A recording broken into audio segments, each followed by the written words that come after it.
Bienvenue dans Salarié Provisoire, le podcast qui te donne le cœur de devenir entrepreneur. Tu ne le sais pas, mais pour moi, là, c'est le premier tournage solo de l'année. Il y a eu beaucoup de changements, vie perso, vie pro dernièrement. Et c'est pour ça qu'aujourd'hui, je vais te faire un petit épisode bilan et tu vas voir que ça te concerne pas mal en fait. Il y a beaucoup de choses à faire cette année, comme tous les ans. J'aime bien annoncer ce que je vais faire. Parfois, j'envoie ça directement par mail. Parfois, j'envoie ça sur du groupe WhatsApp. Parfois, je l'annonce juste sur YouTube. Et cette année, je fais un podcast. Je fais un podcast sur le sujet. J'ai trop hâte. Franchement, j'ai trop de trucs à t'annoncer. Non, ça va être trop bien. Ça va être trop bien. Bon, bref. Je rentre directement dans le vif du sujet. Ok. On a passé une année qui était super top en termes de chiffres, en termes de business, en termes d'aventure, comme tous les ans. On s'amuse bien, c'est cool. Et cette année, à partir en fait de cette année, j'ai envie de te voir plus, toi qui m'écoutes. J'ai envie de te voir plus, ok ? Je trouve ça trop cool d'avoir créé cet écosystème Salarié Provisoire. Je trouve ça trop cool d'avoir une communauté, de recevoir des messages, de pouvoir lire tes commentaires, lire tes commentaires. Je trouve ça trop cool de recevoir tes mails, tes demandes, tes questions, tes interrogations. Les gens qui prennent le temps de se livrer l'année, je reçois des mails tout le temps. Tu vois, toute l'année, des mails géants de gens qui m'expliquent d'où ils viennent, qui m'expliquent pourquoi ils écoutent le podcast, qui me disent tout simplement ce qu'ils aiment. Et j'ai envie qu'on se croise plus. Okay. Dans ce monde très dématérialisé, dans ce monde où on fait tout avec un téléphone, si ça se trouve là ce podcast, tu es en train de le consulter soit sur YouTube via ton téléphone, soit directement sur une autre plateforme de podcast encore via ton téléphone ou pas, j'ai envie de physique, j'ai envie de réel. J'ai remarqué que ça plaisait énormément. On a fait un événement physique, j'en ai parlé plusieurs fois dans les podcasts. Dans ma vie, j'en ai fait plusieurs, tu vois.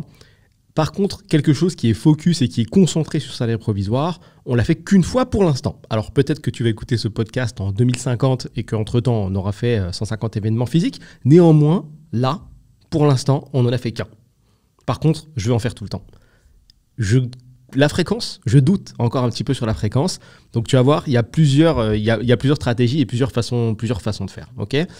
Tout ce que je peux t'annoncer et qui déchire en tout cas, c'est qu'on va se parler plus, on va se voir plus. Et ça, je suis trop content. Je suis trop content parce que quand j'ai l'occasion de rencontrer des auditeurs, que ce soit dans le cadre d'événements physiques ou dans le cadre de rendez-vous, parce qu'il y a des gens qui vont me contacter, qui vont me présenter des business, et puis on va être amené à se voir, ce temps de kiff, j'ai envie qu'il soit multiplié. Ces rencontres qui sont super top, j'ai envie qu'elles soient multipliées. Et il y a un truc qui est génial en fait avec Internet, c'est que quand tu livres une version de toi qui est authentique, ce que j'essaye de faire au travers des différents épisodes, tu l'as bien compris, mais tu rencontres des gens qui te ressemblent en fait. Et ça, c'est incroyable. C'est incroyable. Donc, on va multiplier ça. Comment on va faire ? Donc, il y a eu ce fameux bootcamp, une journée d'études avec avec l'audience, ou en tout cas les auditeurs de Salarié Provisoire, une journée entière dans une salle de conférence, et j'ai parlé business pendant X heures. Les gens ont kiffé. Merci d'être là si tu étais là. Merci. Incroyable. Il y a même pas mal de personnes avec qui on est resté en relation. Ça a permis de resserrer les liens et de passer à un niveau supérieur de relation, et ça c'est super cool. Donc moi j'ai passé un super moment, tout le monde a passé un super moment. Sur le papier, c'était quand même un événement qui était censé durer de 10h à 18h, on a dépassé un petit peu, on est allé jusqu'à 19h plus. Je me suis dit, ça va faire un petit peu long, et en fait, au contraire, c'était court. C'est-à-dire que quand tu regardes le truc sur le papier, tu peux te dire, quoi ? Il va parler pendant 8h, 9h, waouh, insupportable, je vais pas venir à un truc comme ça. Rien à voir. Les gens, force est de constater que quand il y a des cas pratiques, quand il y a des études de cas, quand il y a des démonstrations, quand il y a des trucs qui sont sexy, que tu peux regarder, et des trucs desquels tu peux te délecter, tu vois, et te dire « Ah, mais quoi ? Mais oh, mais non ! Ils ont fait autant avec ce truc-là ? Ils ont utilisé telle stratégie, ils ont fait tel machin. Je vois en vrai ce qu'ils font derrière. Incroyable. » Tu vois ? C'est top. Franchement, c'est top. Les gens ont vraiment kiffé. Je veux reproduire ça plusieurs fois dans l'année. Donc, je te le répète encore une fois, tu as toujours le lien dans la description pour participer au prochain bootcamp. Ça, c'est les gros événements qu'on va qu'on va répéter cette année. Peut-être qu'on en fait 2, peut-être qu'on en fait 3, peut-être qu'on en fait 4, peut-être qu'on en fait 1, j'en sais rien. Mais je veux répéter l'opération. C'était trop cool. Et ça amène un niveau de plaisir qui est énorme. Qui est énorme. Donc, on serait bête de pas le répéter, ok ? Ça, c'est la première chose. Le deuxième point qui va être beaucoup plus facile à organiser qu'un événement de cette taille-là, t'imagines bien, pour les premiers événements, à savoir les bootcamps, enfin le premier type d'événement dont je te parle, à savoir les bootcamps, il faut trouver une salle, il faut trouver une bonne date, il faut s'organiser, qui vient filmer, il faut trouver une petite équipe technique, il faut préparer aussi toute la présentation que tu vas faire pendant cet événement-là, il faut apporter de la valeur à un max, parce que le but, c'est vraiment que les gens se fassent gifler par la connaissance et qu'ils se disent « Waouh, ok, j'ai envie d'en faire autant ». C'est ça que j'essaye de générer pendant ces moments-là, ou pendant mes interventions en conférence dans l'année. Et donc, quand c'est les miennes, quand c'est moi qui orga, il faut que ça soit encore plus explosif, tu vois. Donc forcément, c'est une logistique, c'est quelque chose de particulier, il faut prendre le temps, réfléchir, ça prend du temps. Okay, donc, ce n'est pas un truc que tu peux faire non plus tous les 4 matins. Par contre, il y a un autre type d'événement que tu peux faire un petit peu plus souvent, et c'est pour ça que je vais te parler de ce nouveau concept, c'est les soirées business. Alors là, plus simple à organiser. Tu prends un endroit, je suis désolé si tu es un petit peu loin de Paris, mais ça risque d'être dans Paris ou très proche banlieue. En tout cas, il y aura un métro pour venir, très simple.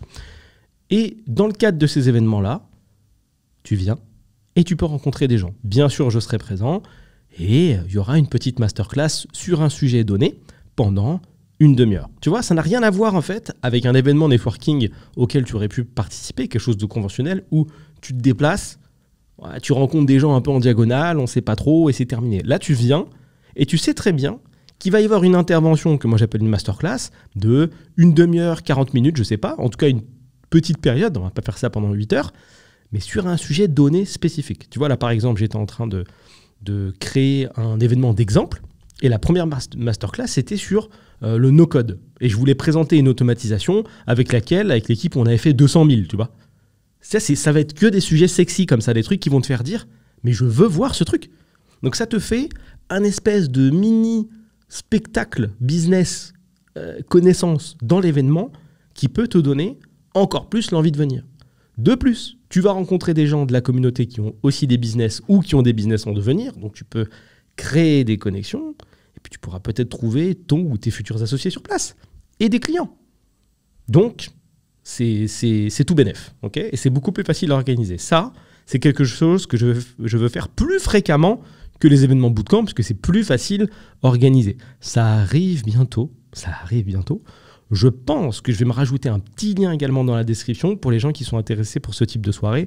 Je le note tout de suite dans ma to-do. Si tu me suis depuis longtemps, tu sais que l'organisation chez moi, c'est capital et j'aime pas oublier les choses. Ajouter un lien vers les événements et le nom, je te le dis maintenant, ça va s'appeler Networkings avec un S. Donc un networking, c'est un événement de rencontre. Là, c'est un Networkings, t'as un S au bout et le logo, c'est bien sûr une petite couronne. Les rois du business. Ouh. Networkings. Hop, c'est noté. Tout l'intérêt d'avoir l'ordinateur directement devant soi. Au moins, s'il manque des choses, je peux compléter tout de suite. Donc ça, hâte également d'organiser ce type de soirée. Je participe moi-même à des petits événements business comme ça, des petites soirées de temps en temps. C'est cool, c'est toujours convivial. Les gens sont ouverts, les gens sont contents d'échanger. J'aime bien, il faut que je le fasse. Franchement, il faut que je le fasse. Donc pareil, tu peux t'inscrire directement dans la description. Et bien sûr, ça n'engage à rien, hein, c'est juste une récupération d'informations et comme ça, on te tient au courant si ça t'intéresse dès qu'il y a un événement qui est OK. J'ai créé, en fait, si tu veux, une application même qui va te permettre de voir les prochains événements. Donc pareil, si tu veux avoir accès à l'application dès qu'elle sera dispo, dès qu'elle sera en publication, tu peux également t'inscrire. Au moins, tu te connectes dessus, tu as juste à checker. Tu vois les prochaines soirées avec dedans les petites masterclass qui intervient et de quoi on parle. Voilà. Et la localisation, bien évidemment, et tout ce qu'il y a à savoir en termes d'infos pratiques.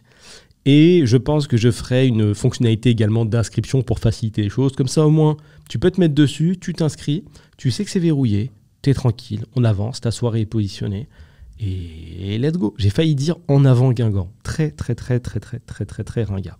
Ok ? Ça va déchirer vraiment, j'ai hâte.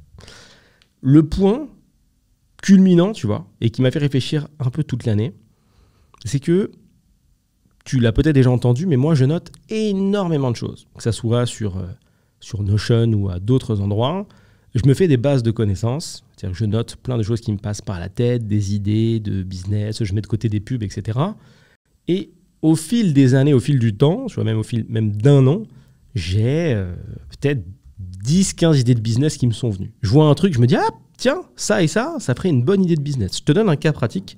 Ça m'arrivait tout à l'heure. J'ai regardé un épisode de Qui veut être mon associé. Et c'est les gars, je crois, de Agricoli. Pardon. C'est les gars de Agricoli qui sont passés dedans. Et dans cet épisode de Qui veut être mon associé, ce qu'ils expliquaient, c'est qu'en fait, eux, leur business model, leur idée, c'est d'aller voir les agriculteurs qui ont si possible des granges. D'un côté, ils font ça. De l'autre côté, ils vont voir des gros partenaires comme Cdiscount, la Fnac ou autres grands magasins qui envoient des produits ménagers, par exemple. Enfin, des produits ménagers. Des gros colis, excuse-moi, type des machines à laver. Et du coup, quand toi, tu es chez toi et que tu n'habites pas loin de chez un agriculteur et que tu veux faire livrer ta machine à laver sans payer 59 € de livraison parce que les mecs vont te livrer entre 9h et 18h sans avoir à poser ta journée de travail, bah, tu fais livrer ça en passant par les services Agricoli. Du coup, la machine à laver est déposée chez un agriculteur. Lui, il met ça dans sa grange. T'imagines bien que ta petite machine à laver, c'est ridicule. Il peut la stocker comme il veut. Alors que si tu fais livrer ta machine à laver géante chez Josiane, qui a 59 ans, dans son appartement 3 pièces, relou. Ça fait un gros colis à mettre dans l'entrée, tu vois, en t'attendant le soir. Après, il faut le déplacer et tout, c'est sans fin. Donc, ils sont passés dans ce truc-là. Et ce qu'ils expliquaient, c'est que ça permettait un peu de casser la solitude des agriculteurs parce que tu avais un flux de personnes qui arrivent tout le temps. Ça permettait également d'apporter une trésorerie supplémentaire aux agriculteurs puisque justement, ils sont rémunérés donc, au colis stocké. Donc c'est super, tu vois, ils résolvent 2 problèmes en une fois, solitude et trésor. On sait que nos agriculteurs sont en difficulté. Et ils ont amené, pour améliorer leur pitch, sur le plateau de Qui veut être mon associé, 2 agriculteurs qui sont avec eux qui sont clients depuis X années. Okay, du coup, pour appuyer un peu leur dire, ces agriculteurs prennent la parole et ils disent voilà, ça fonctionne bien, c'est super, c'est incroyable. Et au passage, donc là c'est la femme de l'agriculteur qui parle, elle dit au passage, moi j'ai décidé de rejoindre l'exploitation de mon mari à compter de 2020, peu importe la date. Et comment j'ai fait ça? J'ai créé une petite boutique au sein de l'exploitation. Donc, c'est-à-dire que tu arrives, imagine que tu as la maison du couple, tu as une grange dans laquelle il y a les colis, et puis ils ont pris une partie de leur grange pour faire un petit magasin. Et dans le petit magasin, ils vendent des produits locaux. Ce qui fait que toi, tu te pointes pour venir chercher ton colis, tu te dis, mais attends, je vais rentrer dans le petit magasin, et tu peux acheter des produits frais. Mais frais de frais, quoi, tu vois. T'achètes, peut-être pas ta viande, mais t'achètes tes œufs, t'achètes des légumes, donc ce qu'ils font sur l'exploitation, tu vois. Donc c'est vraiment pas mal. Et ne serait-ce qu'en voyant ça, donc je reviens sur mon explication et pourquoi je te parle de trouver des idées de business, je vois ce truc-là et je me dis, mais attends, il y a grave un business parallèle à lancer. Concept très simple, tu vas voir les agriculteurs, et à mon avis, la majorité sont dans cette position-là, et tu leur proposes justement un concept qui permet d'installer une boutique sur leur exploitation. Voilà, c'est tout, fin du game. Juste ça, c'est un business. Et tu, en fait, leur offres une technologie de caisse spécifique qui te permet à toi de prendre un cut sur chaque vente. Très simple. Quel intérêt? Je te dis toujours qu'il faut résoudre des problématiques qui sont douloureuses, urgentes et ressenties si tu veux créer un business. Donc, je vais bien te les découper. Qu'est-ce qui est douloureux? Quel est l'intérêt pour ton agriculteur de faire ça? Ce qui est douloureux, c'est qu'il a du mal à faire de la trésorerie. Donc, ce qui est cool, c'est qu'il a un apport de trésorerie. Est-ce que cette problématique pour lui est urgente? Est-ce qu'il veut la régler? Est-ce que ça l'importe de gagner de l'argent rapidement? Oui. Et est-ce que c'est ressenti? Est-ce qu'il le ressent tous les mois, tous les jours? Oui. Donc, juste en faisant ça, c'est un deal gagnant-gagnant qui est pas mal. Tu peux ne pas lui faire payer les frais d'installation, typiquement, et puis derrière, mettre une solution de caisse qui te permet de prendre un cut. Un petit peu comme Shopify, qui héberge des sites internet, tu vois, qui te permet de créer facilement ton site e-commerce et qui te prend un cut sur toutes les ventes de tous les sites Shopify du monde, tu vois. Toujours ce concept de soit tu cherches l'or, soit tu vends les outils. Donc l'équipe de Shopify, par exemple, au lieu de se dire « Ah bah tiens, on va essayer de créer le meilleur site e-commerce du monde pour vendre les meilleurs produits et négocier avec notre fournisseur ou notre fabricant les meilleurs tarots », ils se disent « Non, non, nous on va créer l'outil qui va servir aux commerçants, aux e-commerçants, de passerelle de vente. Et on prend un cut sur toutes les ventes. » C'est bon? tout simplement. Et comme ça, tu as un chiffre d'affaires qui est infini, tu n'as même pas de stock. Tu vois, tu passes de on va avoir des entrepôts de fous pour stocker notre produit géant, tu passes de ça à j'ai rien. J'ai juste une équipe de développeurs, des serveurs pour les sites et salut, tu vois. Et Shopify, c'est coté en bourse. Hein. Revenu 2,16 milliards d'euros à compter en septembre 2024. 2,16 milliards d'euros. Ça va, hein, c'est une belle boîte quand même. On est pas mal. Donc, idée de business. Je te disais que je notais pas mal de choses. Ça en est une. Tu prends ton cut, tu délivres ta petite solution de caisse. Le mec est content parce qu'il peut vendre ses trucs, il peut prendre les paiements en Apple Pay, ça va super vite, tout le monde paye comme ça. Toi, tu gagnes de l'argent en boucle. C'est pas très difficile de les convaincre puisque s'il y a quasiment pas de frais d'installation, enfin, soit pas de frais d'installation, soit peu de frais d'installation, bah, c'est stylé. Tu peux trouver une méthode pour mettre en place quelque chose qui coûte pas cher, tu vois, c'est tout l'intérêt soit de partir avec un capital spécial pour développer des boîtes, pas pour développer ta boîte, soit de faire éventuellement une levée de fonds, même si c'est un petit peu complexe, ou tout simplement de trouver une petite équipe pour créer par exemple un cabanon, tu vois, un simple cabanon, un petit peu de chauffage, ta solution de caisse et on avance. Tu n'es même pas obligé de la créer, ta solution de caisse. Je suis quasiment sûr qu'en cherchant un peu, tu peux trouver une solution de caisse qui te permet de prendre un cut. C'est pas... Ça se fait. Moi, je pense que ça se fait de ouf. Au pire, au début, comme tu es un peu en mode bootstrap, tu connais le concept, bootstrap, c'est un petit peu à l'arrache, mais on fait sa boîte de briques et de broc, tu vois, on fait avec ce qu'on a. Je pense que tu peux même passer par ton propre compte Shopify, voir avec ton propre compte Stripe, voir avec le gars s'il y a moyen de faire un truc un peu à l'arrache au début, mais c'est pas grave, parce que c'est le concept du bootstrap, tu vois. Comme si demain, tu voulais lancer un restaurant, tu vois, de hamburgers, tu veux vendre des hamburgers, et au lieu de te dire, je vais trouver un endroit dans Paris, je vais prendre un bail de 3 ans, je vais acheter un fonds de commerce à 800 000 et je vais faire des travaux pour 260 000 euros, au lieu de faire tout ça, tu vois, de sortir 1 million, bah, tu dis, bah, écoute, attends, on va faire plus simple. On va faire une dark kitchen, c'est-à-dire qu'on va même louer une dark kitchen. Donc, pour ceux qui ne le savent pas, c'est tout simplement une simple cuisine professionnelle. Voilà, tu arrives dans une pièce, il n'y a pas de vitrine, c'est pas un resto en fait, c'est juste une cuisine. Tu vois, imagine, ça a pignon sur rue. Sauf que c'est pas à Paris. Tu mets ça aux alentours, comme ça coûte moins cher que des loyers dans Paris. Prenons une ville au hasard, j'allais dire Saint-Cloud, mais on s'en fout. Peu importe qu'elle s'appelle Saint-Cloud ou Pouet-Pouet, on s'en balance. Mais tu prends quelque chose qui n'est pas à Paris, mais quand même avec le pas trop loin non plus. Juste une cuisine, c'est en location, ça va te coûter peut-être entre 800 et 1000 euros par mois. Et tu vois, du coup, c'est pas le même investissement, 800 ou 1000 euros par mois, que de faire tout ce que je t'ai dit avant. Puis le niveau de risque est quand même limité. Là, au moins, t'attaques ta cuisine, tu vois, tu démarres avec ton nouveau concept, tu le pousses un petit peu sur Uber Eats, tu mets un petit peu de pub également sur Uber Eats pour les gens qui sont à Paris, et puis tu livres dans un périmètre de 5 à 10 km, et c'est bon, on est parti. Simple et efficace. Tu as lancé un pré-restaurant, tu testes ton produit, et tu vois si ça marche. Tout simplement. Et t'essayes de passer... d'améliorer tout ça avec les retours clients, de faire un meilleur produit, de changer les choses. Tu peux faire tellement de moves incroyables. Mais tu vois, ça, petite solution pour lancer un restaurant en mode bootstrap et tester un produit. Là, c'est pareil. Au début, on part du fait qu'on n'a pas beaucoup de fonds, donc on est à l'arrache. C'est pas grave, c'est OK. C'est comme ça qu'on fait les meilleurs business, tu vois. Bien à l'ancienne. Tu fais ton petit concept, tu vois comment tu peux prendre des cuts, un petit compte Stripe qui t'est personnel, on s'arrange. On avance. Dans tous les cas, c'est un win-win de ouf parce qu'avant, ton agriculteur, il n'avait pas de solution de caisse. C'est-à-dire que quand on veut lui acheter 4 poireaux, 2 oignons et des œufs, je peux vous payer en Apple Pay? Non, je prends que de l'espèce. Vous avez de la monnaie? Non, je n'ai pas de monnaie. Ah, relou. Ça fait de la friction. Alors que s'il avait une petite caisse, bing. Mieux encore. Tu peux même créer une solution de paiement un peu comme... Tu as encore une idée? Tu peux même créer une solution de paiement un peu comme SumUp. Donc, si tu ne sais pas ce que c'est SumUp, c'est un petit terminal de paiement CB. Ça te permet d'avoir un boîtier, tu vois, comme si ça, là, ce que j'ai dans la main, c'était un petit terminal de paiement. Et puis, tu peux prendre le sans contact avec ton petit terminal de paiement. Sauf que tu en fais un spécial, par exemple, pour les agriculteurs. Bah, c'est la même chose. Tu peux aller voir directement SumUp, la boîte qui existe déjà, expliquer ton concept, dire que tu as une base de données d'agriculteurs, que tu veux des boîtiers peut-être aux couleurs de la marque que tu vas créer au travers de SumUp. Ou sinon, si tu es en mode bootstrap, tu achètes des autocollants, tu les mets sur les boîtiers et tu expliques un petit peu le concept. Eux, ils sont contents. Et on avance. Et en plus, c'est quelque chose que tu peux faire parce que SumUp, c'est une solution qui est destinée aux professionnels. Donc, c'est pareil. Tu peux prendre du cut. Tout se négocie, tu peux toujours discuter avec les gens. Quand tu vois des boîtes, sache qu'il y a des gens derrière. Donc tu peux poser des questions, tu peux proposer. Et le concept en général d'une entreprise, c'est de faire de l'argent. Donc quand tu arrives avec une proposition de valeur, tu vois, c'est des termes que j'emploie souvent. Quand tu arrives avec une proposition de valeur, c'est-à-dire que tu apportes quelque chose, tu mets un concept sur la table, tu mets une idée qui paraît viable, on t'écoute. Si tu trouves la bonne personne, on peut t'écouter. Tu peux développer de belles choses. Tu vois, j'ai même eu 2 idées de business pour le coup.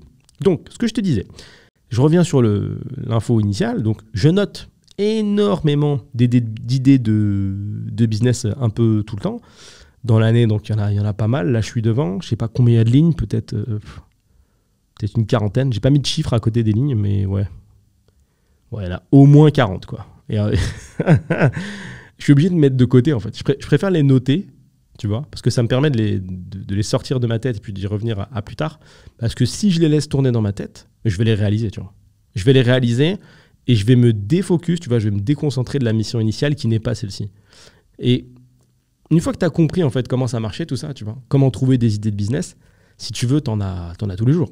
T'en as tous les jours, tout le temps, tu vois, ça vient comme ça. Je regarde une émission, bam, j'ai une idée. Après, je t'explique ça dans un podcast, bam, j'ai une idée, tu vois. Alors que l'émission, je l'ai regardée il y a 1 heure. Donc là, dans la même heure, j'en ai déjà eu 2.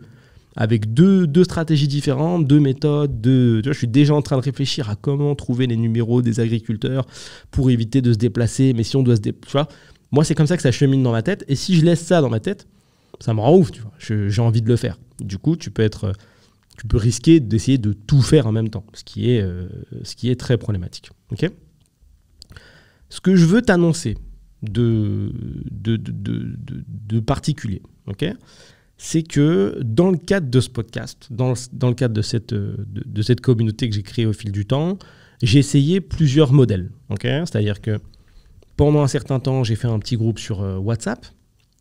Je vais te donner la problématique à chaque fois. Pendant un certain temps, j'ai fait un petit groupe sur WhatsApp. La problématique, c'était ce côté un peu fil de message. C'est-à-dire que tu envoies un message le 20 mars, peu importe, même si ce n'est pas du tout la date d'aujourd'hui, le message disparaît au fil des échanges qu'il y a. Et puis en plus, c'est un peu spammy, tu vois, pour les gens. C'est-à-dire qu'il y a beaucoup de spam. Si tout le monde s'exprime, bon, c'était pas mal. Ça, c'était un premier modèle. Ensuite, je me suis dit, je vais bloquer la conversation pour pas que les gens puissent échanger. Et je vais juste donner des infos. C'était cool, mais ça me demandait de faire des messages vocaux ou des messages un petit peu tous les jours, tu vois. Donc, de faire un peu double emploi avec le podcast. C'était cool, mais ça m'a un peu saoulé. Donc, ça, c'est 2 manières d'utiliser WhatsApp que j'ai fini par mettre de côté. C'était sympa, mais peut mieux faire. Ensuite, j'ai essayé d'envoyer quelques mails. Donc ça, bon, les mails, ça fonctionne toujours assez bien.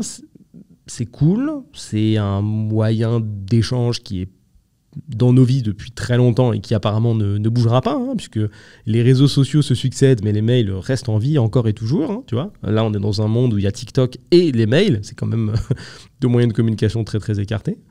Néanmoins, ils subsistent. Donc, c'est un truc... Enfin, ils subsistent. C'est quelque chose qui va rester, à mon avis, dans le temps. C'est gravé dans le marbre, tu vois. C'est un peu comme le vélo. Ça fait partie des innovations majeures. Ça ne bouge pas. Et j'ai testé à un moment de faire une communauté sur un outil qu'on appelle Circle. Okay, donc là, j'avais rassemblé des gens. C'était cool. C'était top. Vous êtes beaucoup à être venus. Il y avait quand même du monde. Hein. Franchement, j'ai bien kiffé sur Circle. Mais il y a pas mal de choses que j'aimais pas trop, en fait. Et ça arrivait à un timing business, si tu veux, qui était pas bon pour moi parce que j'avais pas le temps ou peut-être pas l'envie, j'en sais rien. Mais c'était un mauvais timing pour moi. Je pense que c'est important de le reconnaître. Dans la vie, souvent, c'est une question de timing, tu vois. Parfois, tu n'as pas la bonne idée, mais parfois, tu as la bonne idée, mais ça ne correspond pas à ton timing de vie, tu vois. Tu n'as pas encore soit le temps, soit l'envie, soit les compétences, soit un mélange de tout ça pour pouvoir réaliser ton truc. Donc, je l'ai fait. Ça a marché. Ça a amené beaucoup de monde et merci pour ça. Et c'est super, tu vois. C'était pas mal. Mais au final... sympa, mais je me suis rendu compte que en termes de modèle, il fallait que j'avais des demandes de création de formation, c'est-à-dire que vous m'envoyez des demandes de création de formation. Et là, c'est fat, tu vois. Quand tu commences à devoir créer des formats sur tout un tas de demandes spécifiques, ça devient balèze à faire. Ça devient balèze à faire, tu t'y perds. Après, il faut faire des facturations à chaque fois, puis à chaque fois, il faut faire des pages de vente. Moi, c'est ça qui m'a tué, en fait. C'est que faire des formats, ça me dérange pas. Je trouve ça même génial, super intéressant. J'adore, tu vois. Apprendre des choses aux gens, c'est quelque chose qui me passionne. Donc ça, c'est OK. Faire des formats, ça va. Ce qui me saoulait, et ce qui m'a saoulé, c'est tout ce concept de faire une page de vente pour expliquer tout le délire de la formation. Tu vois. T'expliques ton truc, ouais, alors l'information, pourquoi c'est génial? Parce que si, parce que ça. Parce que, donc, qui dit demande de la part d'une personne ou plusieurs, dit création d'une format. Qui dit création d'une format, dit création d'une page de vente. Page de vente dit technique, à coller à la page de vente. Soit je le fais, soit je mets quelqu'un dessus, mais souvent je mets quelqu'un dessus. Donc c'est quelqu'un qui n'est pas sur autre chose, c'est dommage. Qui dit page de vente, dit copywriting, donc il faut écrire le texte. Ok, faut que je le relise. Après, création, il faut que je sois OK avec. Bien souvent, il faut créer une vidéo supplémentaire pour faire la promotion. Ça va. Il faut faire des lancements et tout. Franchement, ça m'a fatigué. Ça m'a fatigué assez vite. Donc, j'avais ce petit côté communauté sympa. En même temps, les gens étaient très contents, mais pas spécialement actifs, même si on a quand même pu bosser. Et je pense que le souci, c'est ce délire de ouvert à tous tout le temps. Tu vois. Quand ton truc est trop ouvert, en fait, tu as beaucoup de gens qui sont en mode touriste et qui ne sont pas là pour accomplir vraiment pour arriver à un résultat spécifique. Le truc, c'est que quand je fais des bootcamps ou quand je fais ou autres événements où je rassemble les gens qui sont sur place, c'est des gens qui ont soit une idée qu'ils veulent développer, soit déjà un business qui fonctionne un peu, soit un business qui fonctionne beaucoup, mais qui veulent amener au niveau supérieur, tu vois. Et c'est ça que moi, j'ai envie de t'inviter à faire. C'est vraiment de réfléchir à quelque chose de spécifique. Numéro 1, si tu n'as pas de business. Et numéro 2, donc pour les deux autres catégories, c'est pouvoir t'amener au niveau supérieur. Et tout ça correspond à tous les gens qui m'envoient des messages en privé, que ce soit sur Insta, que ce soit par mail ou autre moyen. Ça correspond à tous ces gens-là. Et sur Circle, vu que techniquement, j'avais pas la possibilité de donner accès à des petites formations, c'était galère, fallait faire, comme je t'ai dit, des pages de vente complexes, des paiements uniques à chaque fois. J'ai laissé tomber le truc. Tu vois. Pourtant, c'était bien. Pourtant, c'était bien. Tu vois, c'était vraiment pas mal. Et j'ai beaucoup réfléchi, tu vois. J'ai beaucoup réfléchi. Et je me suis dit, mais qu'est-ce que je peux faire de mieux pour apporter de méga valeur? Il faut que j'arrive à contenter tous les gens qui me demandent des choses spécifiques. Dans l'année, il y a des choses et des questions qui reviennent à mort. Ça, il faut que j'y réponde. C'est cool, les podcasts, mais il y a des gens qui veulent plus, tu vois. C'est-à-dire qu'il y a des gens qui écoutent le podcast et qui se disent, c'est Kali qui dit, c'est bien, mais j'aimerais bien, tu vois. C'est quoi le niveau d'après? Tu vois, tu fais un podcast sur l'optimisation fiscale, cool, mais comment j'applique moi? C'est cool, mais comment j'applique, tu vois? Il me faut un truc. Et ça, je ne l'ai pas. Et c'est revenu plusieurs fois et ça revient depuis un certain temps. Et j'ai trouvé la solution. Ça y est, c'est fait. C'est fait. Tu vois, l'année dernière, j'ai proposé une formation unique qui s'appelait « Par où commencer ?» dans laquelle il y a plusieurs personnes qui sont rentrées et c'était top. Force est de constater qu'il y avait 3 angles. Il y avait un angle e-commerce pour les gens qui voulaient faire du e-commerce, il y avait un angle vente de prestations de services et il y avait un angle vente de connaissances personnelles. Voilà, je laissais le choix. C'était un genre d'accompagnement. Je laissais les gens rentrer et choisir dans quelle direction ils voulaient bosser. Okay. Avec le temps, tout le monde est allé sur de la prestation de services. Ça tombe bien, puisque moi, ma spécialité et ce que je vends tous les jours, tous les mois, tout le temps, c'est de la prestation de service. Donc tant mieux, tu vois, tant mieux. Le projet a évolué, on est passé après sur un autre produit très très focus sur la prestation de service. Les gens sont rentrés dedans, ont obtenu des résultats et sont très contents. C'est super, tu vois, c'est top. Mais ça n'apportait toujours pas de solution aux gens qui veulent des réponses à des questions très spécifiques et pouvoir pousser le truc. Tu vois, typiquement, un truc dont je te parle souvent, les automatisations, l'intelligence artificielle. Comment dans un podcast je te montre ça? Je peux pas. Je peux pas. C'est visuel, il y a de la technique, j'en ai plein. Des scénarios d'automatisation pour ma boîte, là, j'en ai 80 qui tournent. Je peux pas te faire des podcasts sur l'automatisation. Enfin, je peux t'expliquer, mais je peux pas te montrer. Tu vois, je peux pas vraiment creuser, ça sera quelque chose qui sera pas très très précis. Et c'est dommage. Et je me rends compte que quand je fais ce qu'on appelle des office hours, c'est-à-dire que quand je montre comment je bosse, les gens ils disent « Ah, c'est quoi? Ah ouais, d'accord. Ah, c'est comme ça, on peut faire ça. » Tu vois, ils sont un peu en mode découverte, ils voient les trucs cachés, ils sont contents. Et ça, c'est des trucs que j'ai pu faire, mais que sur du coaching privatif one-to-one ou dans des petites séances d'accompagnement de petits groupes d'entrepreneurs. Et j'aimerais, et c'est ce que je vais faire, je vais t'expliquer comment on va faire, le faire cette année. Donc, numéro 1, et je vais prendre des petites notes ici, comme ça, je n'oublie pas. Numéro 1, ce que je vais te dire, c'est office hour. Okay. La deuxième problématique qui revient souvent, c'est des gens qui ont des problématiques, en tout cas des questions par rapport à leur business et des questions personnelles. Tu vois, peut-être que tu as une idée de business ou un business moyen ou un business plus et tu as des questions, mais tu n'as pas de réponse. C'est-à-dire qu'aujourd'hui, quand toi-même tu te poses la question, tu te dis j'ai une problématique là de business, à qui je peux en parler? Pas de réponse. Pas de solution. Je veux répondre à ça. Je veux répondre à ça. Donc, j'ai réfléchi, je me suis dit, il faut que je crée un espace. Et je sais que les gens qui ont des problématiques de business, ça va leur parler de ouf parce qu'ils connaissent la valeur d'avoir une réponse à une question. En fait, si tu veux, quand tu commences à faire du business, tu te rends rapidement compte qu'avoir une réponse à ta question, c'est le truc le plus cher. Parce que si tu l'as pas, tu perds du temps, tu perds de l'argent. Donc tu perds, si tu veux, la valeur la plus importante, à savoir le temps, et tu perds même de l'argent, parce que peut-être qu'il y a des ventes que tu fais pas parce que tu n'as pas la réponse. Et il y a des gens qui restent bloqués 1 an, 2 ans. J'ai reçu des messages, encore une fois l'année dernière, avec des gens qui sont restés bloqués des mois et des mois et des mois sur des problématiques business auxquelles j'aurais pu répondre. Et ça, c'est dommage. Donc tu vois, ça m'a beaucoup fait réfléchir. Donc, réponse aux questions. Hop.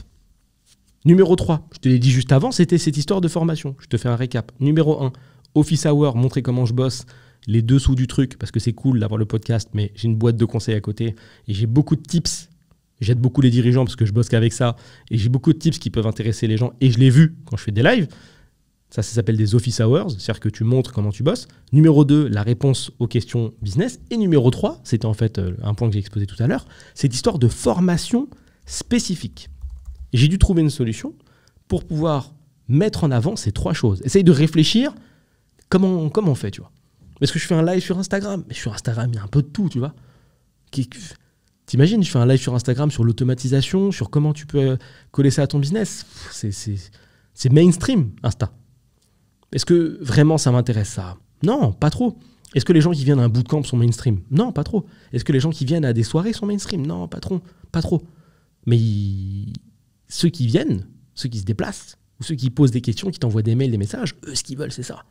Ils veulent voir comment tu bosses. Ils veulent les réponses à leurs questions parce que ça a une valeur de dingue et ils le savent. Et ils veulent des formations spécifiques par rapport à leurs demandes. J'ai trouvé la solution, je vais te l'exposer tout de suite. J'ai créé un espace qui a, pour le coup, le même nom que mon accompagnement d'avant, à savoir par où commencer. Et c'est tout simplement un espace complet dans lequel tu as ces 3 choses. Tu me vois bosser parce que je fais des lives à l'intérieur. Tu peux récupérer de la valeur, poser tes questions en live si tu es présent. Tu peux poser toutes tes questions en rapport avec le business. C'est un espace privé, on est entre nous, tu vois, c'est pas mainstream. Parce que si je demande aux gens de poser leurs questions de business sur Instagram, c'est un peu gênant. Parce que peut-être que tu vas donner des chiffres et peut-être que tu vas donner des infos que tu n'as pas envie d'afficher publiquement. Tu vois, quand tu as ton propre business, ton truc, tu n'as pas envie d'exposer le truc, dire ouais, bon, voilà, le détail de mon business, c'est tout ça. Et d'afficher ça sur les réseaux. Tu n'as pas envie de faire ça. Qu'importe le montant que tu fais, hein, que tu fasses 0 ou 1 million, c'est relou, tu vas d'exposer le détail. Donc là, tu vas pouvoir le faire et avoir la réponse à tes questions. Et encore une fois, je pense que tu dois le comprendre, c'est la chose qui a le plus de valeur. Et numéro 3, avoir accès à des formations spécifiques sur les problématiques que tu te poses vraiment. Cet espace, il va s'articuler directement sur un site que tu connais déjà qui s'appelle Skool, S-K-O-O-L. Tu vas pouvoir te connecter, tu vas pouvoir t'inscrire. C'est un membership, hein, c'est-à-dire c'est un abonnement. Contrairement aux autres formations que tu as pu voir où il faut payer 1 500 €, tu as ta format, tu poses des questions, personne ne te répond. Là, tu es dans une communauté spécifique. Donc, si tu veux trouver des gens avec lesquels tu peux te connecter, poser toutes tes questions comme je te l'ai indiqué, demander la création d'une formation sur un sujet qui t'intéresse, tu peux le faire. Tu peux le faire, tout simplement. Tu demandes, s'il y a assez de demandes, je m'occupe de créer la formation. Dans ce studio de tournage, d'ailleurs, il y a 2 angles de tournage. Le deuxième, tu ne l'as jamais vu, mais dans l'autre sens, avec un écran qui permet, un écran tactile géant, imagine un grand iPad avec un stylet, un écran tactile géant qui permet en fait d'expliquer des choses avec précision.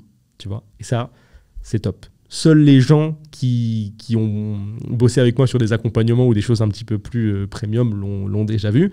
Mais là, tu pourras le voir parce que tu feras partie aussi de cette équipe-là. OK ?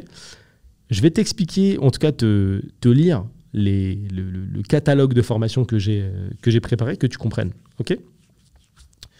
Une des premières que j'ai créées, parce que j'ai fait ça surtout en fonction des demandes que j'ai eues, t'imagines bien, elle s'appelle IA Growth. Je te lis rapidement la description. Maîtrise les stratégies d'IA en 2000X pour travailler plus intelligemment et atteindre tes objectifs facilement. Tout le monde entend parler de l'IA. Et l'IA machin, et ChatGPT, etc. Et le truc, et le nouvel outil, et gagne de l'argent, et blabla. Ok, comment t'appliques tout ça alors? On sait pas. Mystère. Quel outil? Quelle direction? Comment on fait? Qu'est-ce qui est bon pour moi? Qui répond à cette question? Personne. Qui te forme sur ça? Personne. Là, tu as la réponse. Je te montre ce que nous on utilise, comment on l'utilise, à quoi ça sert. Des outils IA, peut-être qu'il y en a 3000, tu vois, un truc dans le genre, il y en a un toutes les semaines. C'est très difficile de s'y retrouver et de prendre des décisions. Encore une fois, je t'en expose une autre et je trouverai une manière de te montrer tout le catalogue à venir, que tu te dises « Ah ouais, d'accord, ok, je vois ce qui sort. » Ok, parce que c'est ça que je veux faire. C'est pouvoir t'amener au fur et à mesure, au fil du temps, des sorties. Pour que tu te dises « Tiens, mais j'ai un méga intérêt à rester dans ce truc-là, dans cette communauté, parce que la réponse à mes questions, je l'ai. Et en plus, il y a tout le temps du nouveau contenu qui me permet d'aller au niveau supérieur. Encore, tu vois. Je ne veux pas dire que c'est le Netflix du business, mais en tout cas, il y a énormément de réponses aux questions que tu te poses. Ça, c'est une des questions qu'on me pose le plus en privé pour les gens qui ont un petit business. Ça s'appelle Sales Accelerator. Deviens rapidement un as de la vente sans passer pour un vendeur de tapis. Tout simplement. Combien de personnes rencontrent une problématique avec la vente? J'aime pas vendre, j'aime pas incarner un personnage, que ce personnage-là, c'est difficile, je sais pas quoi dire, ça me gêne, j'ai mal au ventre. Le truc, c'est que si tu veux développer ton business, il faut vendre. La vie, c'est la vente. Comment on fait du coup? C'est difficile. Qui répond à ces questions-là? Personne. Qui va rentrer dans ton business et dire tiens, il faut que tu vendes comme ça? Qui va te montrer les stratégies qui fonctionnent? Qui va te dire tiens, moi j'utilise telle stratégie, et ça fait tel résultat? Personne ne va le faire. Moi, je vais le faire. Ok? Creative Lab. C'est encore une autre format. Qu'est-ce que c'est dedans? On te montre directement nos publicités gagnantes. C'est-à-dire que dans l'année, là, on fait de la publicité, nous, tout le temps. Là, je te parle, si je cherche, je suis quasiment sûr que je vais trouver une formation sur... que je vais trouver une notification de Meta. Voilà. Vous venez d'effectuer un paiement de 100 € à Meta. C'est arrivé il y a 10 minutes. Tu vois, je suis en train de te parler, je viens de dépenser 100 balles en pub. Parce qu'on fait de la pub en permanence. Je ne sais pas si tu as déjà essayé de créer de la pub. C'est bien hein, d'essayer de booster des trucs. Mais la régie publicitaire, que ce soit sur Meta ou autre réseau, elle est énorme. C'est un métier. Comment on fait? C'est quoi les meilleures pubs? C'est quoi les stratégies? C'est quoi la méthode? Comment tu fais connaître ton activité? Encore une fois, qui va répondre à cette problématique technique? Qui va t'aider sur ces sujets-là? Personne. Pas de réponse. Très compliqué. Très compliqué. Allez, je t'en fais une dernière, puis après, tu choisiras ce qui te plaît là-dessus. Alors, attends, bouge pas, je te trouve un truc bien. Hop, ça, c'est un classique aussi. Combien de fois je reçois ça dans l'année? Opti Fiscal Pro. Les meilleures stratégies fiscales pour optimiser ton business en toute sécurité sans te perdre dans la complexité. Combien de fois je reçois dans l'année? Ouais, Julien, comment je peux optimiser fiscalement? Qu'est-ce que je peux faire? Qu'est-ce que je peux changer? L'argent que je vais générer, qu'est-ce que j'en fais? Comment on fait pour créer du patrimoine? Dans quelle direction on va? C'est quoi les solutions? Comment on fait? Ça, c'est une question, mais c'est incroyable le nombre de fois que je la reçois dans l'année. La question d'optimisation, elle est dans vos têtes à fond. Elle est dans vos têtes à fond. Ok? Tu vois, ce projet-là, j'ai vraiment hâte de le lancer. Et sache qu'en fait, il est déjà dispo. Il est déjà dispo et si tu vois ce podcast, c'est directement dans la description. Tu cliques et tu rejoins la communauté. Directement. Et on est là. On est en one-to-one limite. Tu peux me poser tes questions. Il y a des réponses tout de suite. Je m'en occupe. Et en plus, dans la team, il y a des coachs aussi qui sont là. Donc, tu restes jamais solo, tu as toujours tes réponses et tu vas pouvoir faire évoluer soit ton idée de business, soit ton business dans son intégralité avec ta petite communauté tranquillement. Il y a des événements, tu as l'info. Et peut-être même que même durant l'année ou les années qui vont venir, on se fera des événements spécifiques pour les membres de la communauté. Va savoir. C'est ce que je voulais t'annoncer. Ça demande pas mal de jobs, tu vois. C'est quand même du taf d'arriver à faire ça. Néanmoins, c'est quelque chose que je voulais réaliser parce que trop de demandes, tu vois, trop de demandes qui passent à côté, beaucoup de répétitions. Et tu vois, quand tu répètes beaucoup en privé, tu te dis, mais c'est dommage parce que tu as 100 personnes qui t'ont posé la même question. Tu pourrais les avoir dans la communauté. Quelqu'un qui vient et qui te dit, salut, comment on fait une pub Facebook efficace, tu vois, une pub méta efficace. Mais tu peux faire tout un espace de... Tu peux tout expliquer, tout détailler. Mais ce truc-là, tu vas le répéter 2 jours plus tard à une autre personne alors du coup. Ou 6 mois plus tard à une autre personne. C'est dommage. Autant le mettre à dispo, faire ça sous forme de vidéo et que ça aide un max de monde. Et puis cette personne qui fait de la pub méta, elle va faire de l'argent, tu vois, avec son business, elle va le faire connaître. Donc cette histoire de comptabilité et d'optimisation, ça va l'intéresser. Puis après, peut-être qu'elle va aimer une formation sur la comptabilité tout court pour savoir comment toi tu fais pour gérer la compta. Parce que moi, ma compta, elle est quasiment automatique. Alors que c'est le truc normalement le plus chiant du monde, tu vois. Comment on fait? Et puis l'IA, comment on fait? On voit les trucs passer partout. Comment je l'applique? Là, tu as les réponses. Tu te connectes, tu viens, tu es en équipe, donc avec la communauté et avec moi, et tu as tes réponses. Et je te le répète, avoir la réponse à tes questions, c'est ce qui vaut le plus cher. Je pense que, je te l'avais déjà dit dans un autre podcast, mais pour certains dirigeants, une heure de coaching, ça peut aller à des montants qui sont astronomiques. Parce que quand tu factures ce genre de réponse, en fait, tu factures pas le temps, en vrai, même si tu appelles ça une heure de coaching, tu factures la problématique que tu solutionnes. Je te laisse imaginer quelqu'un qui va faire 500 000 euros par an et qui est bloqué depuis 2 ans. Okay, il fait 500 000 par an, 500 000, 500 000, 500 000, et ça fait 2 piges qui ramouille. Il n'arrive pas à passer au niveau supérieur, il est kéblo. Il n'arrive pas à trouver la solution. Il vient vers toi. D'après toi, combien il peut te donner sur un one-shot? Est-ce que tu penses que ça s'approche plus de 50 euros de l'heure?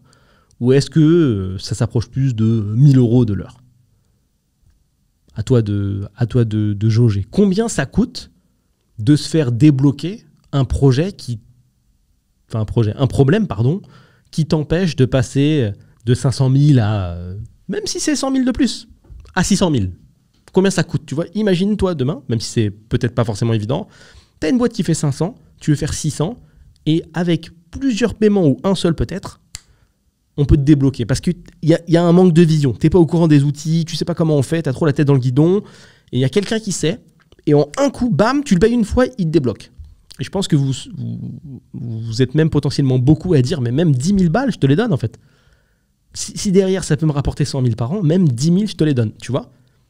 Donc, même si ça peut paraître surprenant, dans certaines configurations, tu peux vendre des trucs de coaching, des éléments de coaching, quand tu as de la connaissance, qui valent excessivement cher et qui dépassent l'entendement pour à peu près n'importe qui, parce que les gens vont compter l'heure. Tu vois, ils vont faire un ratio par rapport à ce qu'ils gagnent eux, et se dire, mais attends, si moi je gagne 2 000 euros par mois, ça fait X de l'heure, parce que je fais 35 heures par semaine, donc techniquement, payer une heure de coaching 500 balles, ah bah non, c'est impossible. Parce que tu n'as pas le problème qu'il faut solutionner. Prenons le problème dans l'autre sens. Si demain tu bloques avec ta boîte, tu fais 30 000 par mois et j'ai la solution pour que tu fasses 40, 500 euros, c'est que dalle. Parce que tu vas les faire tous les mois, tu vois. Donc il y a tout ce cheminement. Ça aussi, on va l'apprendre ensemble, le cheminement du business. Ce qui est assez intéressant, c'est que quand tu te limites en termes de paiement, tu te limites aussi en termes de réception d'argent, tu vois. C'est-à-dire qu'en termes de vente, et ça peut-être que tu le verras dans la formation sur les sales, tu sais, quand tu te limites et que tu as une vision de l'argent qui est assez réductrice ou peut-être limitée, tu peux pas t'autoriser à vendre à un certain prix, tu vois. Parce que tu vas toujours vendre en fonction de toi. Donc si ça se trouve, tu as une compétence de ouf qui peut solutionner une problématique qui est super puissante, qui est super importante pour ton audience, mais vu que toi, tu n'aurais jamais payé ce prix-là, que tu t'apprêtes à dire, tu vas pas oser l'annoncer. Alors que si ça se trouve, ton truc, il vaut 2000 euros. Hein. Mais comme toi, tu te dis, non, mais moi, j'aurais jamais... tu vas pas le vendre 2000. Alors que si ça se trouve, ça vaut ça. Et des petits blocages mentaux comme ça, tu les retrouves à n'importe quel niveau de business. C'est un truc de dingue. Tout ce que je peux te dire, c'est que j'ai hâte que tu rejoignes. Tu vois, qu'importe le nombre de personnes qu'il y aura sur cette communauté, je m'en fous. Même s'il y a une personne, je la ferai monter au maximum, peu importe. Mais je pense que c'est le meilleur de ce que je peux donner en distanciel. Et on va passer des moments qui vont, à mon avis, te faire beaucoup réfléchir. Voilà. Je te donne une précision quand même. Et je vais bien évidemment faire les formations au fil des demandes. Pour les gens qui vont rejoindre maintenant, le prix est divisé par 2. Tu verras le prix directement quand tu cliqueras. Il y aura la promotion qui sera directement appliquée, parce que je vais commencer par le prix promotionnel.